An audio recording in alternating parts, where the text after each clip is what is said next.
Hello friends, आप कैसे हैं? बीएससी थर्ड ईयर के बच्चों का भगवती पीजी ऑनलाइन क्लासेज में स्वागत है। देखिए, सभी स्टूडेंट्सों को नववर्ष मंगलमय हो। आज आपका नए साल का पहला दिन है। बीएससी थर्ड ईयर के बच्चों का भगवती पीजी ऑनलाइन क्लासेज में स्वागत है और ये 2021 सभी बच्चों के लिए मंगलमय हो।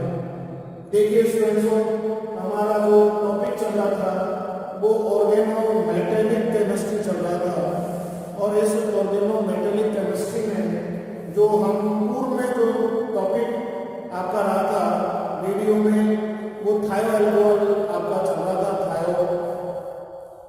थायोल चल रहा था और थायोल में हमने आपको बताया था कि भाई एल्कोहल में थायोल के अंदर हमने आपको बताया था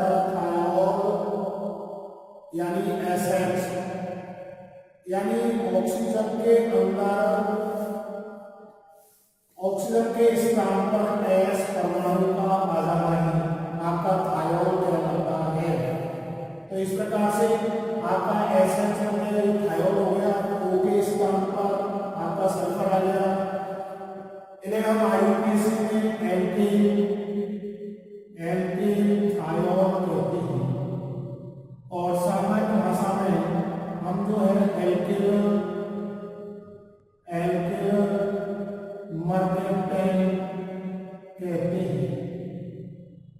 तो इस प्रकार से ये हम पूर्व के वीडियो में पढ़ चुके हैं और इनके नामकरण के हमने कई सवाल आपको बताए थे। इसके बाद में हमने इसके बनाने के विरचन की विधियां पढ़ी थी। सामान्य परिचय के बाद में विरचन की विधियां, और उन विरचन की विधियों में देखिए हमारा नंबर 1 हमने जो आपको पढ़ाया था एल्किल हैलाइड से। पहला है हमारा एल्किल हैलाइड से, R1H से हम पढ़ चुके थे। नंबर दूसरा जो हमने आपको एल्कोहलों से, दूसरा हमारा है एल्कोहलों से R2H से हमने, और तीसरा देखिए एल्कीनों से हम पूर्व के वीडियो में आपको बता चुके हैं एल्कीनों से। और नंबर 4 जो है आपका ग्रेनार अभिकर्मकों से,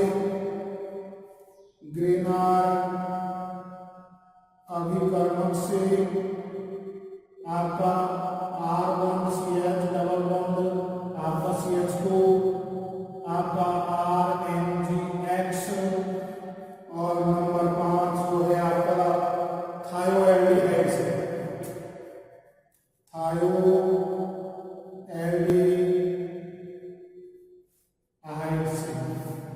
थायोएल्डिहाइड से हम देखिए CH3, C आपका डबल बॉन्ड, या आपका S और H थायोएल्डिहाइड से, और डाइसल्फाइड से। छठी हम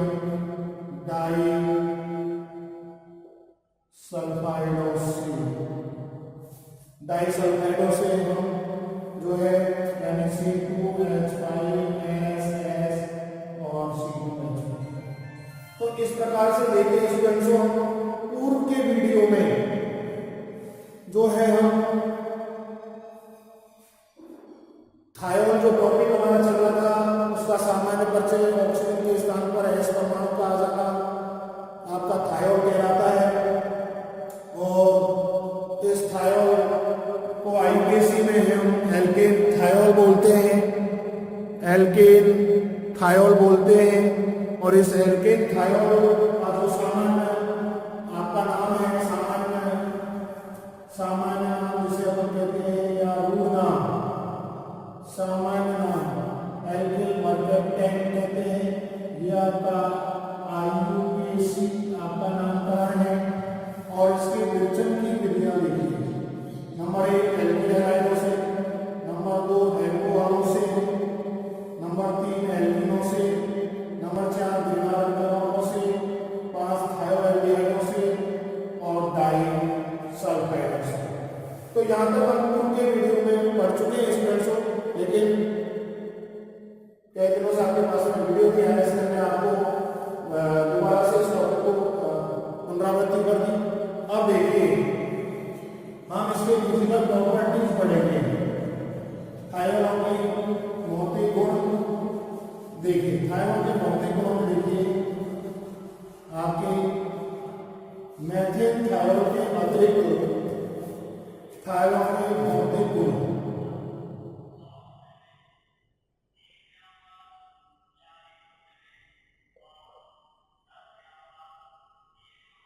भौतिक गुण में लिखे मेथिल थायरॉइड के अतिरिक्त सभी थायरॉइड यानी CH3 मेथिल थायरॉइड के अतिरिक्त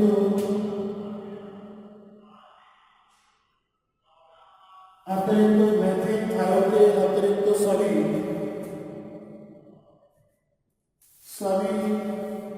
थायरॉइड जो है, सभी थायरॉइड रंगहीन वाष्पशील द्रव होते हैं। मेथिल थायरॉइड के अतिरिक्त सभी थायरॉइड रंगहीन वाष्पशील द्रव होते हैं। इन सभी यौगिकों में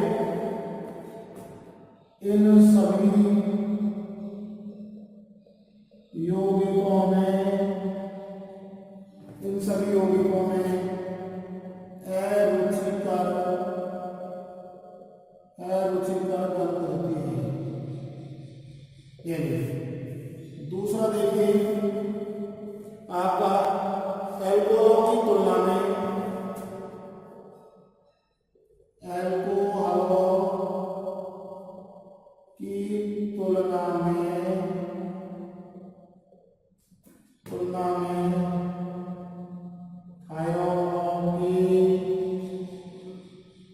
क्वथनांक का मान कम होता है। एल्कोहल की तुलना में थायरॉइड के क्वथनांक का मान कम होता है क्योंकि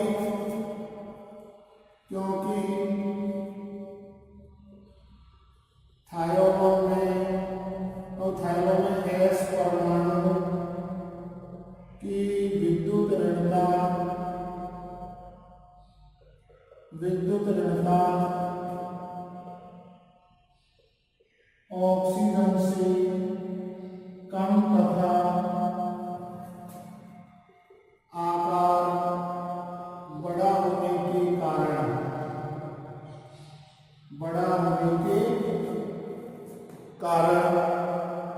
हाइड्रोजन बंध बनाने की प्रवृत्ति नहीं पाई जाती है।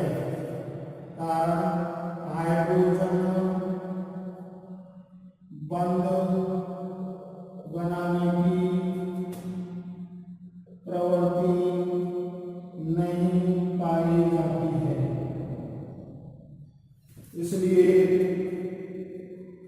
इसलिए इनके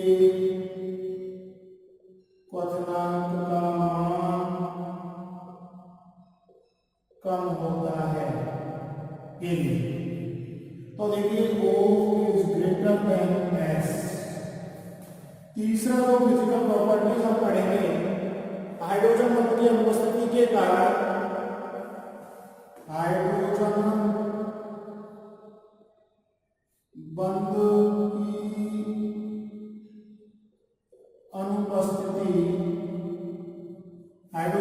की अनुपस्थिति के कारण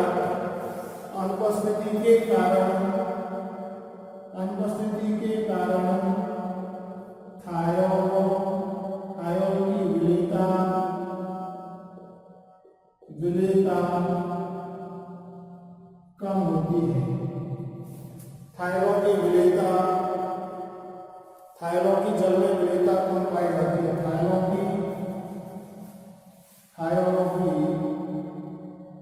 जल में विलेयता कम पाई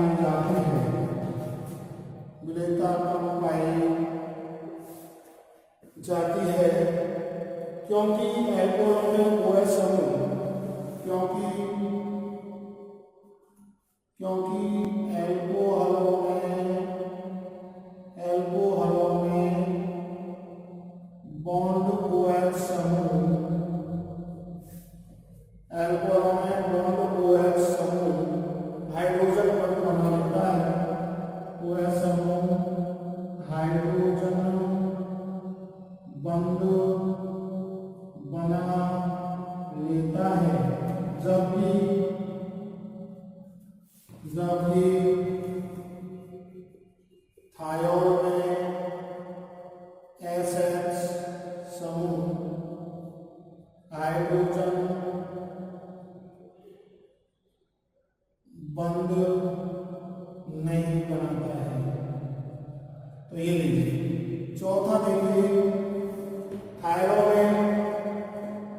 कि अम्लीय प्रवृत्ति का मान थायरोइड की अम्लीय प्रवृत्ति का मान थायराइड की अम्लीय प्रवृत्ति का मान एल्कोहलों की तुलना में अधिक पाया जाता है। एल्कोहलों की तुलना में अधिक पाया जाता है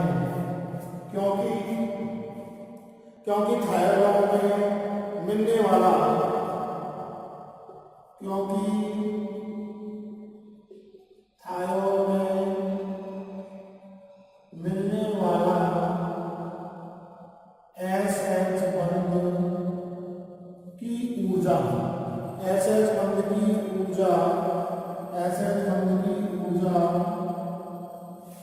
एसएच बंध की ऊर्जा का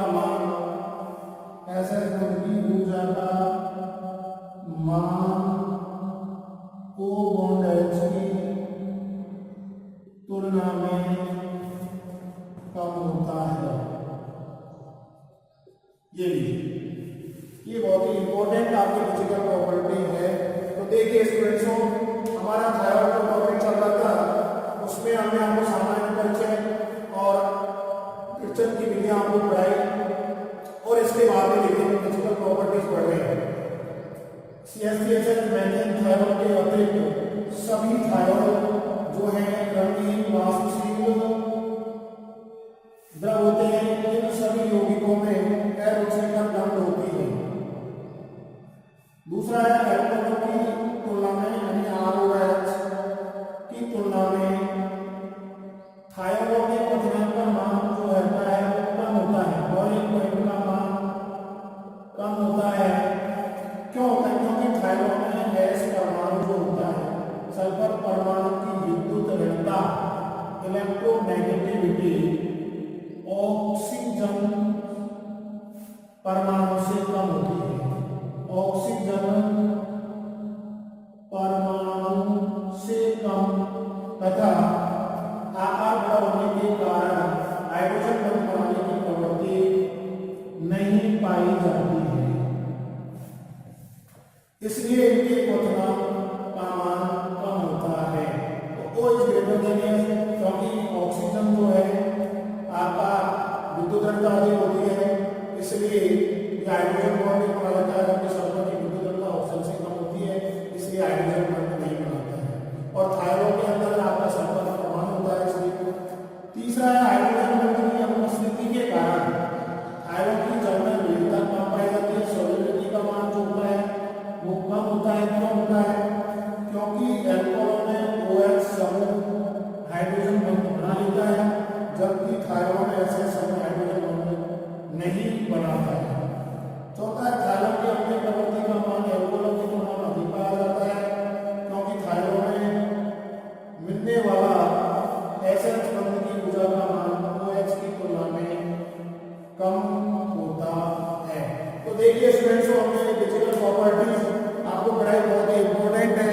कई बार यहाँ से कारण का प्रश्न आता है, तो इस कारण से बहुत ही इंपॉर्टेंट है। अब देखिए हम इन फिजिकल प्रॉपर्टीज के बाद में आपको रासायनिक अभिक्रिया, थायराइड की रासायनिक गुण, भौतिक गुणों के बाद में अब हम पढ़ेंगे फिजिकल प्रॉपर्टीज। देखिए भौतिक गुण, और भौतिक गुणों के अंदर हमने आपको 4 पॉइंट पढ़ाए जो कि बहुत इंपॉर्टेंट है। यहाँ से आपके कारण का प्रश्न आता है। और अब हम थायराइड की रासायनिक अभिक्रिया पढ़ेंगे। तो थायराइड की रासायनिक अभिक्रिया देखिए, थायराइड की रासायनिक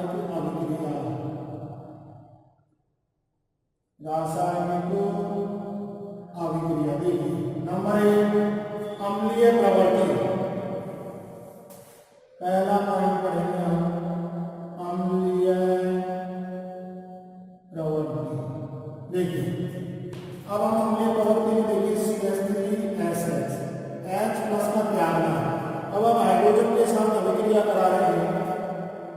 ये सोडियम धातु जो कि सक्रिय धातु है इसके साथ अभिक्रिया करा रहे हैं, तो ये देखिए CH3S और Na और ये हाफ पैटर्न के परमाणु के अनुसार हाफ आपका मॉलिक्यूल बाहर निकलता है। और ये देखिए आपका माइनस, ये हमारा है मेथिल थायोल। इसके बाद में दूसरा हम लेते हैं C2H5SH आपका एथिल थायोल, सोडियम के साथ क्रिया करेगा, सक्रिय धातु है आपका, तो ये बन गया C2H5S और Na+ और आपका हाफ, ये हो गई आपकी अम्लीय प्रवृत्ति। अब इसके बाद में अम्लीय प्रवृत्ति के बाद में H+ का त्यागना आपका अम्लीय प्रवृत्ति के गुण को प्रदर्शित करता है। दूसरा हो गया भारी धातुओं के साथ अभिक्रिया करा रहे हैं। भारी धातुओं में आपका लेड एसिड, जैसे आपका एथिल थायोल C2H5SH CH3C और Pb, ये हो गया आपका लेड एसिटेट। ये देखिए लेड एसिटेट के साथ अभिक्रिया करा रहे हैं आपका, तो ये बन गया आपका देखिए C2H5S Pb। आगे और ये आपका एसिटिक अम्ल आपका बाहर निकल गया 2CH3C, ये हो गया आपका एसिटिक लेड, ये भारी धातु। तो इस प्रकार से एथिल थायोल की अभिक्रिया आपने कराई भारी धातुओं के साथ में। तीसरी अभिक्रिया देखिए वो है अम्लों से। अम्लों से जब हम अभिक्रिया कराते हैं तो एस्टरों का निर्माण होता है। अम्लों से जब अभिक्रिया कराते हैं तो एस्टर का निर्माण होता है, यानी C का निर्माण होता है। तो देखिए जब हम एथिल थायोल की क्रिया C2H5SH CH3C ये एसिटिक अम्ल के साथ अभिक्रिया कराते हैं अम्ल की उपस्थिति में H+। तो देखिए ये H और ये आपका बाहर निकल गया, और ये आपका C2H5SO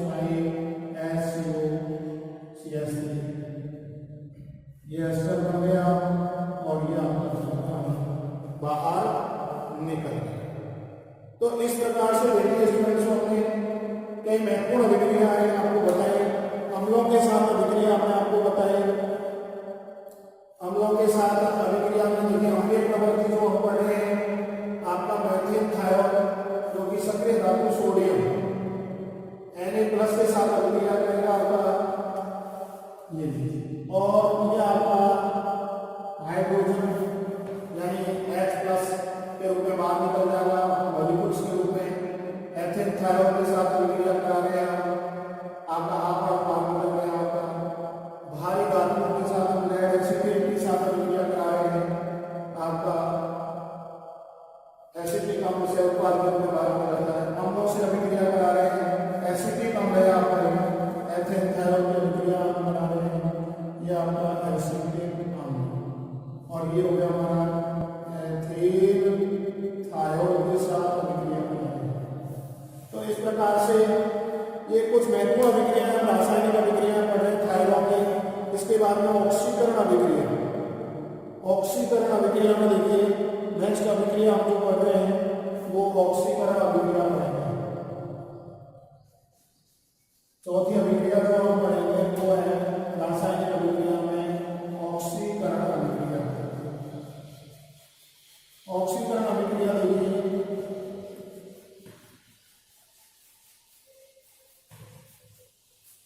ये ऑक्सीकरण अभिक्रिया में हम जो है थायोल रासायनिक अभिक्रिया के अंदर चौथी अभिक्रिया हम जो पढ़ रहे हैं वो आपकी है ऑक्सीकरण।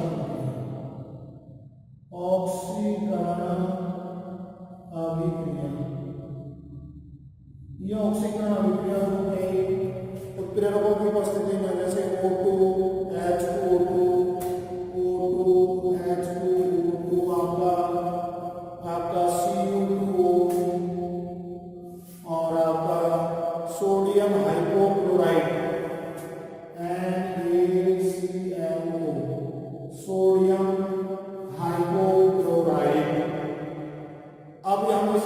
अभिक्रिया जो करा रहे हैं दुर्बल, ये ऑक्सीकारक है आपके, दुर्बल ऑक्सीकारक, दुर्बल ऑक्सीकारक, ये दुर्बल ऑक्सीकारक है आपके। और इन दुर्बल ऑक्सीकारकों की उपस्थिति में जो हम अभिक्रिया कराते हैं इसके अंदर ऑक्सीकरण अभिक्रिया दुर्बल ऑक्सीकारकों की उपस्थिति में कराते हैं। तो देखिए आपका ये एथिल थायोल जो है आपका C2H5SH, एथिल थायोल की अभिक्रिया हाइड्रोजन पेरोक्साइड के साथ कराते हैं, H2O2 के साथ हम जब कराते हैं तो देखिए ये आपका C2H5SS और C2H5, ये आपका H आपका बाहर निकल गया, दो हाइड्रोजन आपके ये बाहर निकल गया आपके, और ये बन गया आपका 2H2O, जल के दो अणु बाहर निकल गया, ये लीजिए। तो इस प्रकार से हम लोग ये आपका C2H5 डाइसल्फाइडों से डाइसल्फाइडों का निर्माण हो गया आपका। और अगला अभिक्रिया जो हम कराएंगे वो है हमारा डॉक्टर विडियम, बहुत ही इंपॉर्टेंट है ये आपका, बहुत ही इंपॉर्टेंट है। इसमें देखिए ये वेरी वेरी इंपॉर्टेंट है, ये सोडियम प्लम्बाइट का क्षारीय विलयन है, सोडियम जो आपका प्लम्बाइट का क्षारीय विलयन,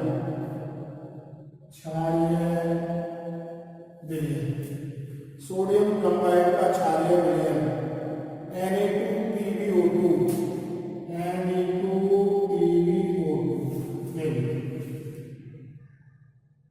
से डाइसल्फाइड का निर्माण हो जाता है आपका C2H5SH, आपका एथिल थायोल की अभिक्रिया वो है Na2PbO2 सोडियम प्लम्बाइट का क्षारीय विलयन के साथ अभिक्रिया करा रहे हैं। तो ये देखिए हमारा S, और इस प्रकार से ये आपका C2H5SS C2H5, ये लीजिए। इस प्रकार से आपका ये बन गया डॉक्टर विलियम सोडियम प्लम्बाइट का क्षारीय में डॉक्टर विलियम कराता है, एथिल थायोल के साथ अभिक्रिया करा रहे हैं, एथिल थायोल के साथ अभिक्रिया। अगली अभिक्रिया हम देखिए प्रबल अम्लों से ऑक्सीकरण कराने का, B प्रबल अम्लों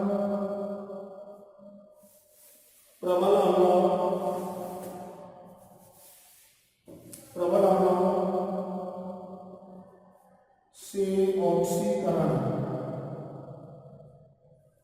प्रबल अम्लों से ऑक्सीकरण करा रहे हैं RSH, देखिए RSH एल्केन थायोल का हमने ऑक्सीकरण किया, ये लीजिए। तो ये बन गया हमारा RSOH, फिर हमने ऑक्सीकरण किया आपका, ये देखिए आपका ऑक्सीकरण करने पर R बॉन्ड S और ये OH और ये डबल बॉन्ड आपका बन गया। फिर ऑक्सीकरण किया आपका, ये देखिए हमने, ये हो गया R bond S double bond O double bond OH, alkyl सेल फॉर्मिंग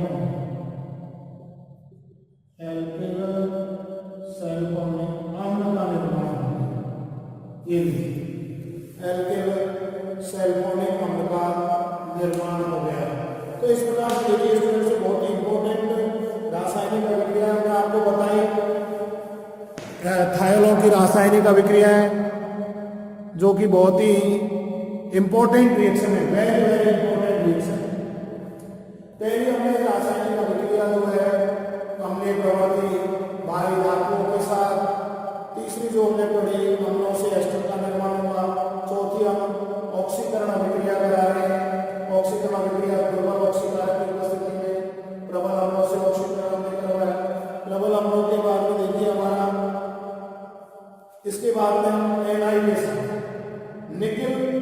साथ अभिक्रिया करा रहे हैं NI के साथ।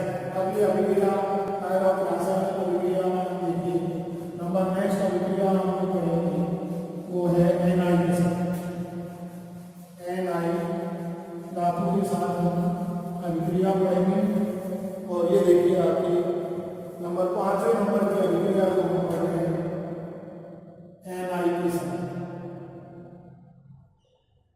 ये देखिए आपका एचएन थायरॉक्स की अभिक्रिया जो है C2H5SH की अभिक्रिया NI के साथ करा रहे हैं, लेकिन सल्फाइड आपका बाहर निकल जाता है, ये H इसमें हो जाता है आपका और C2H6 यानी एथेन का निर्माण हो जाता है और ये NiS निकल सल्फाइड का निर्माण हो जाता है।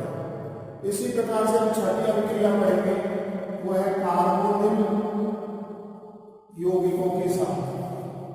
कार्बोनिल समूहों के लक्षण में हम पढ़ेंगे कार्बोनिल समूह के लक्षण में। और देखिए कार्बोनिल समूह के लक्षण में देखिए हम C++ C2H5SH। आप देखिए इसमें आपका ये OH आपका बन रहा है OH और C2H5 ये आपका C ये आपका OH C2H5 यानी हेमीथायोएसिटेट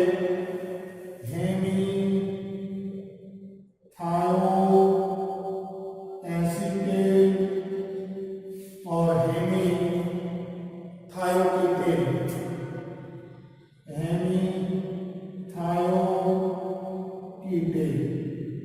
ये वापस हमने यदि इसकी अभिक्रिया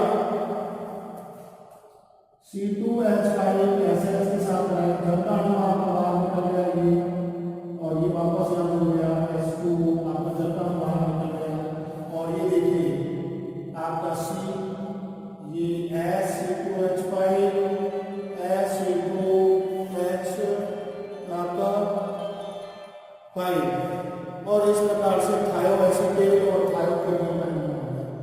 थायोएसिटेट और थायोकीटेन का निर्माण होगा। कार्बोनिल समूह हमारे यौगिक सेम है, सुरक्षित है, तो इस प्रकार से हम थायरों की रासायनिक अभिक्रियाएं पढ़ रहे हैं और इसी के साथ हमारा थायरो का टॉपिक है ये भी आपका फिनिश हो गया।